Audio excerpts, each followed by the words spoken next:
સુરેન્દ્રનગર જિલ્લામાં જે અલગ અલગ પ્રકારના જે ક્રાઇમ થયેલા છે આમાં એક ચોરી અને લૂંટ કરનાર એક ટોળકી છે. આના ઉપર સુરેન્દ્રનગર પોલીસ દ્વારા અત્યારે ગુસ્સી ટોકનો જે ગુનો છે એ દાખલ કરવામાં આવેલ છે. આ જે ટોળકી છે આ દ્વારા અલગ અલગ ઘણા બધા ગુના સુરેન્દ્રનગર જિલ્લામાં કરવામાં આવેલ છે. આ જે ટોળકી છે આ ટોળકીના અંદર 5 લોકો છે મુખ્યત્વે. આમાંથી જે સૌથી જે મુખ્ય જે સૂત્રધાર છે એ 2 લોકો છે. એક જયંતિભાઈ ધીરુભાઈ સરવૈયા એ ભાવનગરનો નિવાસી છે અને બીજો છે શક્તિ ઉર્ફે લાલો સાગરભાઈ હરેસા એ સુરેન્દ્રનગરનો છે. આ લોકો દ્વારા સુરેન્દ્રનગર અને આસપાસના જે એરિયા છે આમાં લગભગ 20 થી 25 ઘરફોડ અને બીજા બધા જે ગુના આ ટોળકી દ્વારા કરવામાં આવેલ છે.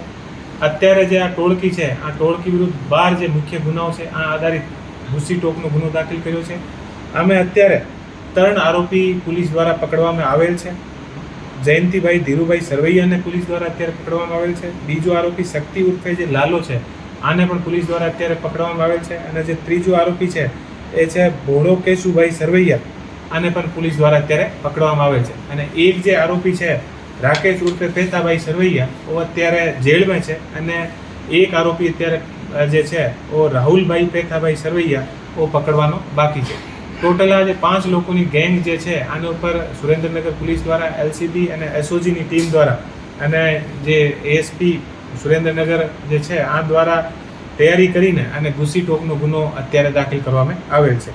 એ જે આરોપી જે જયંતિભાઈ છે આ ઉપર ટોટલ 4 અલગ અલગ સુરેન્દ્રનગર અને બીજા જે આસપાસના જે જિલ્લા છે બોટાદ આમે 4 ટોટલ ગુના કરવામાં આવેલ છે. શક્તિ ઉર્ફે જે લાલો છે આ દ્વારા પણ 4 અલગ અલગ જે ગુના અલગ અલગ જિલ્લાઓમાં કરવામાં આવેલ છે. અને આરોપી જે ભોળો કેશુભાઈ સરવૈયા છે આ દ્વારા ટોટલ 5 ગુનાઓ અલગ અલગ જિલ્લાઓમાં કરવામાં આવેલ છે. આરોપી જે રાકેશભાઈ પેથાભાઈ સરવૈયા છે આ દ્વારા પણ 6 અલગ અલગ જે ગુનાઓ છે એ કરવામાં આવેલ છે. અને આરોપી રાહુલભાઈ પેથાભાઈ જે સરવૈયા છે આ દ્વારા 5 અલગ અલગ ગુનાઓ કરવામાં આવેલ છે. તો આ ટોળકી દ્વારા વારંવાર સુરેન્દ્રનગરમાં રાત્રિના સમયમાં દિવસના સમયમાં અને જ્યારે આ લોકોને મોકો મળે ઘરફોડ ચોરી કરવામાં આવેલ હતી.